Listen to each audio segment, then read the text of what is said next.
3월 29일 월요일 삶의 기적을 일으키는 30분 예배를 시작하도록 하겠습니다. 하나님께서 오늘 우리에게 주신 말씀은 룻기 2장 1절에서 4절까지 말씀입니다. 이 말씀 제가 봉독하도록 하겠습니다. 나오미의 남편 엘리멜렉의 친족 중에 유력한 자가 친족으로 있으니 그의 이름은 보아스더라. 모압 여인 룻이 나오미에게 이르되 원하건대 내가 밭으로 가서 내가 누구에게 은혜를 입으면 그를 따라서 이삭을 주겠나이다 하니 나오미가 그에게 이르되 내 딸아 갈지어다 하매 룻이 가서 베는 자를 따라 밭에서 이삭을 줍는데 우연히 엘리멜렉의 친족 보아스에게 속한 밭에 이르렀더라. 마침 보아스가 베들레헴에서부터 와서 베는 자들에게 이르되 여호와께서 너희와 함께 하시기를 원하노라 하니 그들이 대답하되 여호와께서 당신에게 복 주시기를 원하나이다 하더라. 아멘. 오늘도 이 시간 하나님께서 우리에게 주신 말씀을 듣기 전에 잠시 기도하는 시간 갖도록 하겠습니다. 하나님 아버지 감사합니다. 오늘도 저희들을 사랑하셔서 저희를 사랑하신 우리 하나님, 그 하나님 아버지를 만날 수 있는 예배의 자리로 저희를 인도하여 주시니 감사합니다. 아버지 하나님, 오늘도 이 시간 저희를 사랑하시는 하나님께서 말씀하실 때 그 하나님의 말씀을 통해서 진리를 깨닫게 하시고 그 진리를 통해서 우리가 세상 살아갈 때 우리 삶을 짓누르고 있는 모든 삶의 염려, 근심, 두려움, 분노, 미움, 모든 무거운 짐으로부터 자유함을 누리며 하나님께서 주시는 그 놀라운 기쁨과 평안을 마음껏 누리는 저희가 될 수 있도록 은혜 베풀어 주옵소서. 예수님의 이름으로 감사하며 기도드리옵나이다. 아멘. 오늘 우리가 읽은 룻기 2장 1절에서 4절 말씀에 보면 이 룻기에서 아주 중요한 역할을 하는 한 인물, 이 보아스에 대해서 이야기합니다. 이 보아스가 드디어 룻기에 등장하는데 보아스에 대해서 룻기 2장 1절은 이렇게 말씀합니다. 나오미의 남편 엘리멜렉의 친족 중에 유력한 자가 친족으로 있으니 그의 이름은 보아스더라. 이 보아스에 대해서 두 가지를 말씀하고 있는데 첫째는 나오미의 남편 엘리멜렉의 친척이다라고 말하고 있습니다. 그런데 이 엘리멜렉의 친척일 뿐만 아니라 이 보아스라는 사람이 어떤 사람인가? 두 번째 아주 중요한 말씀을 하시는데 이 보아스는 유력한 자들아라고 얘기합니다. 유력한 자다. 이 유력한 자라는 것은 재산이 많다는 것을 의미합니다. 근데 단순히 재산이 많을 뿐만 아니라 인격적으로 도덕적으로 훌륭하다라는 의미가 있어요. 이 보아스라는 사람은 재산도 많고 또한 거기다가 인격적으로 도덕적으로 훌륭하기 때문에 많은 사람들에게 존경을 받는, 많은 사람에게 선한 영향력을 행사하는 인물이었다라고 성경은 말씀하고 있습니다. 그렇게 보아스에 대해서 2장 1절은 소개하고 이제 룻기 2장 2절은 이렇게 말씀합니다. 모압 여인 룻이 나오미에게 이르되 원하건대 내가 밭으로 가서 내가 누구에게 은혜를 입으면 그를 따라서 이삭을 주겠나이다 하니 나오미가 그에게 이르되 내 딸아 갈지어다 하매. 지금 이 나오미와 룻이 이제 보리 추수할 때에 베들레헴에 이르렀습니다. 근데 나오미와 룻은 가진 것이 아무것도 없어요. 먹고 살 것이 없어요. 그러니까 이제 룻이 시어머니 나오미를 섬기기 위해서 제가 추수하는 밭에 가서 떨어진 이삭을 주워와서 그걸로 어머니를 섬기겠습니다. 제가 가도 되겠습니까? 라고 이 룻이 나오미에게 묻습니다. 이 룻이 이렇게 추수하는 밭에 가서 떨어진 이삭을 주겠다라고 얘기하는 것은 사실 하나님께서 이스라엘 백성에게 말씀하신 말씀 중에서 레위기 19장이나 신명기 24장에 말씀이 있습니다. 레위기 19장 9절과 10절에 보면 이렇게 말씀합니다. 너희가 너희의 땅에서 곡식을 거둘 때에 너는 밭 모퉁이까지 다 거두지 말고 내 떨어진 이삭도 줍지 말며 내 포도원의 열매를 다 따지 말며 내 포도원에 떨어진 열매도 줍지 말고 가난한 사람과 거류민을 위하여 버려두라. 나는 너희 하나님 여호와이니라. 하나님은 사람들이 가난해서 먹고 살 것이 없는 그런 사람이 있다는 것을 아시기 때문에 너희가 추수할 때 다 추수하지 말고 떨어진 이삭을 줍지 말고 그걸 밭에 그대로 놔둬서 가난한 사람들이, 나그네들이 그 곡식을 주워다가 먹고 살도록 해라 라고 말씀하십니다. 이 말씀 속에서도 하나님의 놀라우신 사랑을 알 수 있는데 하나님께서 이미 이스라엘 백성에게 이렇게 말씀하셨고 이 룻은 이방 여인이지만 하나님을 믿는 나오미를 통해서 이런 하나님의 말씀에 대해서 들었을 거예요. 그래서 이 말씀대로 이제 룻이 이제 추수하는 밭에 가서 이삭을 주우려고 하는데 그런데 하나님이 말씀하셨지만 사람들이 다 하나님 말씀대로 순종하는 것은 아닙니다. 그렇기 때문에 하나님이 분명히 이스라엘 백성에게 명령했지만 이 룻이 이 하나님의 말씀에 따라서 그래서 하나님이 주셔도 된다고 하기 때문에 어느 밭에 가서 이삭을 주울 때 그 주인이 죽지 못하도록 하면 줄 수가 없는 거예요. 그래서 룻이 지금 얘기할 때 내가 네게 은혜를 입으면 누군가 내가 이삭 주는 것을 허락하면 내가 가서 이삭을 주오겠습니다 라고 어머니에게 말씀드립니다. 그렇게 룻이 어머니에게 말씀드리고 나오미가 그래라 라고 허락함으로 인해서 이제 룻이 밭에 가서 이삭을 주우러 갔을 때 그 상황 속에 이제 룻과 보아스가 만나는 상황이 일어납니다. 이 상황에 대해서 성경은 이렇게 말씀합니다. 룻기 2장 3절과 4절 말씀. 룻이 가서 베는 자를 따라 밭에서 이삭을 줍는데 우연히 엘리멜렉의 친족 보아스에게 속한 밭에 이르렀더라. 마침 보아스가 베들레헴에서부터 와서 베는 자들에게 이르되 여호와께서 너희와 함께 하시기를 원하노라 하니 그들이 대답하되 여호와께서 당신에게 복 주시기를 원하나이다 하니라. 이 룻이 이제 밭에 가서 이삭을 주우려고 이밭 저 밭을 갔는데 우연히 룻이 이삭을 줍기 시작한 밭이 어떤 밭이냐? 이 보아스의 밭이더라는 우연히 보아스의 밭에 이르렀다는 거예요. 그렇게 룻이 우연히 보아스의 밭에서 이삭을 줍고 있는데 그때 마침 보아스가 또 그 이삭을 줍고 있는 룻이 이삭을 줍고 있는 그 보아스의 밭에 왔다는 겁니다. 지금 이 말씀에 보면 우연히 보아스의 밭에 가게 된 룻 그리고 그 룻이 이삭을 줍고 있을 때 마침 그 밭에 오게 된 보아스. 이 룻과 보아스가 만나야 되는데 참 기막힌 우연입니다. 아주 기가 막힙니다. 어떻게 이런 우연이 있을까?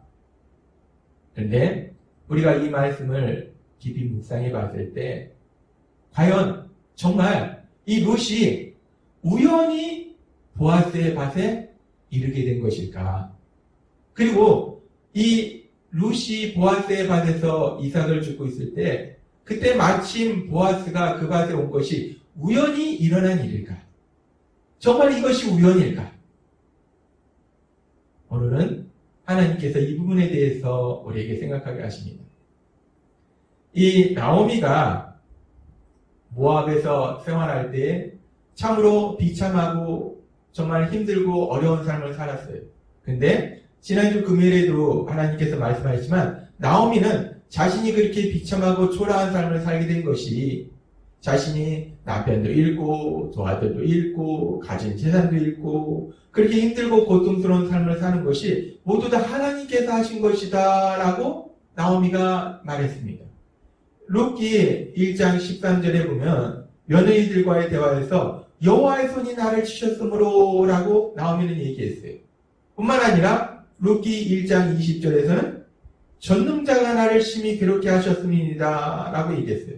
룻기 1장 21절에서는 여호와께서 나를 징벌하셨고 전능자가 나를 괴롭게 하셨거늘 이라고 말하고 있습니다.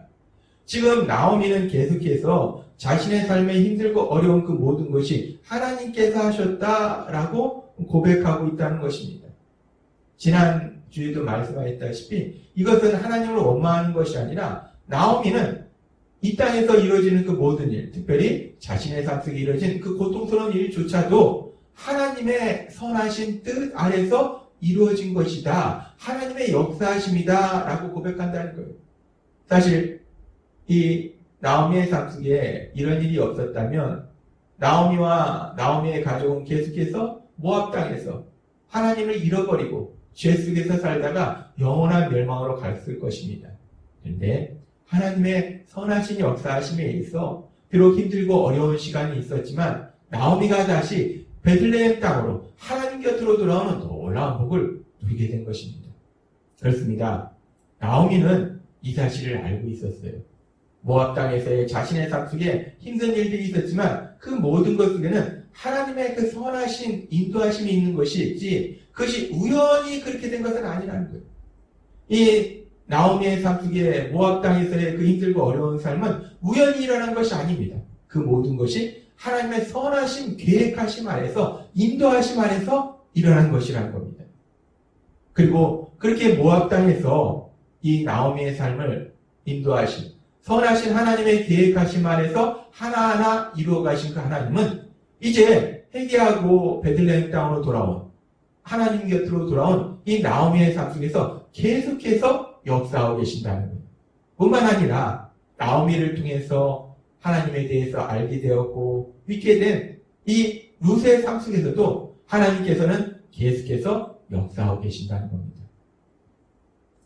이 룻의 입장에서 보면은 정말 너무나 우연히 이 보아스의 밭에 가게 된 거예요. 그런데 룻의 입장에서는 우연이지만 하나님의 입장에서는 하나님의 관점에서는 그것은 우연이 아니고 하나님의 세심하신 계획하심 아래서 그 모든 것이 이루어진 것이라는 것입니다. 그렇습니다. 우리가 세상을 살아갈 때 우리 사람의 눈에 보일 때는 우연이에요. 우연히 이런 일이 일어났네?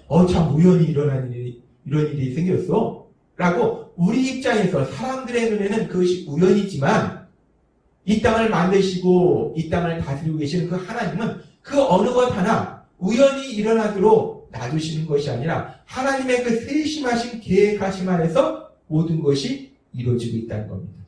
특별히 하나님께서 사랑하는 믿음의 사람들을 위해서 하나님께서는 그 세심한 계획하심 안에서 그 하나하나를 이뤄가고 있다는 거예요.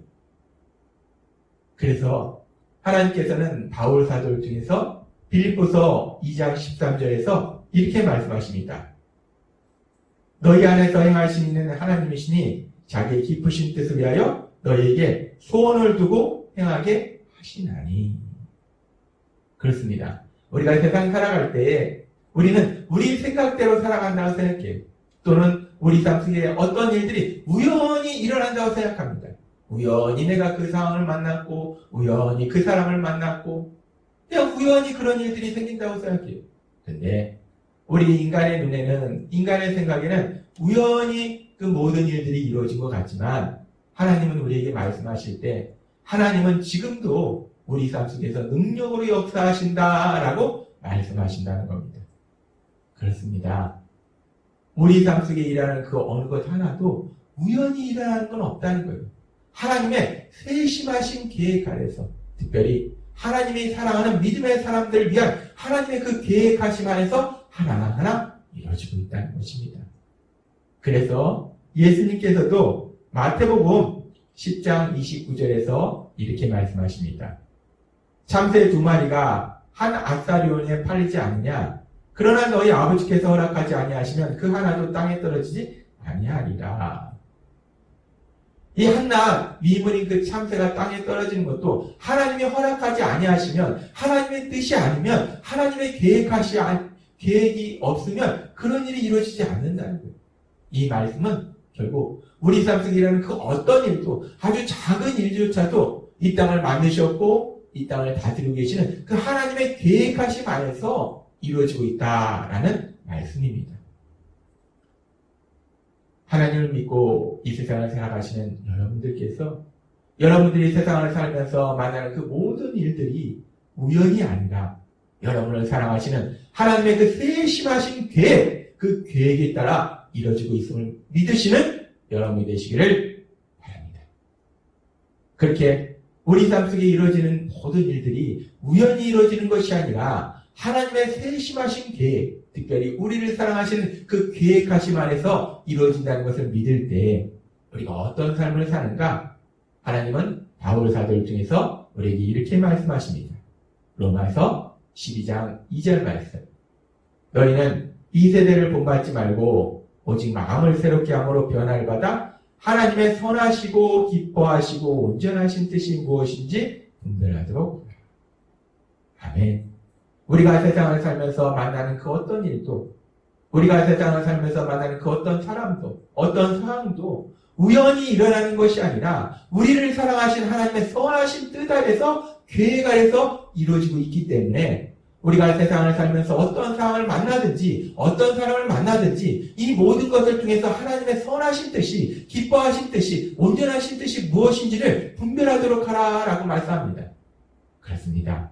우리가 오늘 주신 말씀처럼 우리 삶 속에 일어나는 그 어떤 일 하나도 우연히 일어나는 것이 아니라 우리를 사랑하시는 하나님의 세심하신 계획하심 안에서 이루어지는 사실이라는 것을 믿을 때 우리가 만난 그 어떤 상황 속에서도 누구를 만나든지 이 상황을 통해서 이 사람과의 만남을 통해서 하나님의 선하신 뜻이 무엇일까? 그 하나님의 선하신 뜻을 구할 수 있는, 물을 수 있는 여러분이 되시기를 바랍니다. 그렇게 우리가 만나는 그 모든 상황 속에서 사람들과의 관계 속에서 염려, 근심, 불평, 두려움, 분노, 두려움의 감정을 갖는 것이 아니라 하나님의 그 선하신 그 뜻을 우리가 묻고 나아갈 때 하나님이 그 뜻을 우리에게 깨닫게 하실 것이고 그래서 우리가 하나님의 말씀대로 살아갈 때 우리의 삶 속에 하나님이 예비하신 그 놀라운 역사가 삶이 되는 기적을 체험하게 될 걸 믿습니다. 오늘 주신 말씀처럼 어떤 상황을 만날지라도 하나님의 선하신 뜻이 무엇인지를 묻고 그 하나님의 뜻대로 순종함으로 인해서 하나님의 하시는 놀라운 역사를 체험하시는 여러분이 되시길 주님의 이름으로 축원합니다. 기도하겠습니다. 하나님 아버지 감사합니다. 오늘도 주신 말씀처럼 오늘 나오미와 룻의 삶의 모습을 통해서 이 땅에 우연히 일어나는 것은 하나도 없고 모든 것이 하나님의 선하신 계획하심 아래서 특별히 하나님을 믿는 하나님의 자녀들을 사랑하시는 하나님의 세심하신 계획 아래서 이루어지고 있음을 다시 한번 깨닫게 하시니 감사합니다. 모든 것이 하나님의 선하신 뜻에 의해서 이루어짐을 믿을 때 우리가 만나는 그 모든 상황 속에서 하나님의 뜻을 구하게 하시고 하나님의 뜻에 순종케 하셔서 하나님의 하신 놀라운 역사를 체험하는 우리 모두가 될 수 있도록 은혜 베풀어 주옵소서. 예수님의 이름으로 감사하며 기도드렸나이다. 아멘. 이 시간도 하나님께서 우리를 사랑하셔서 주신 말씀을 묵상하면서 조용히 기도할 시간 갖도록 하겠습니다.